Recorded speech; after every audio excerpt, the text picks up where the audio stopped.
Chapter 6. The Djinn of the Deserts. "Well," said Horse, "this is no good. We do all the hard work, but Camel does nothing. Man will not help us. He will not make Camel work. What can we do?" "I have got an idea," said Dog. "Let's call the Djinn of the Deserts. The Djinn can do anything. He will help us."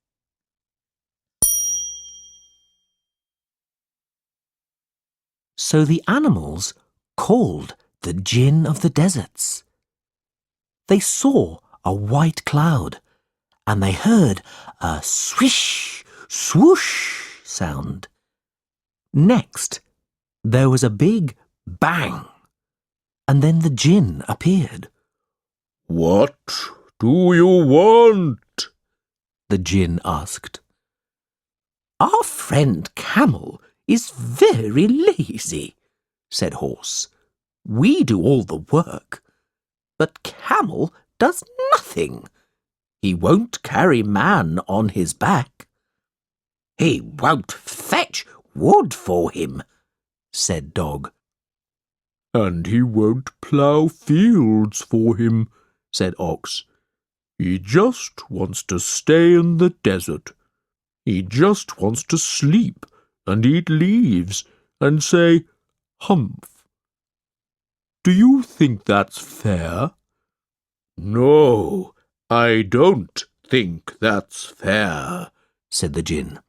"I will go to see that lazy Camel."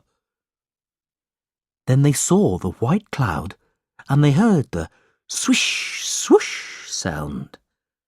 Next, there was a big bang, and the Djinn was there no more.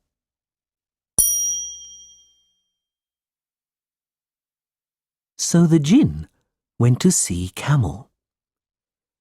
Camel looked into a pool of water. He saw his face, and it made him laugh. "You are very lazy, my friend," said the Djinn. "All the animals must help man." "Humph," said Camel. Just humph. And that was all.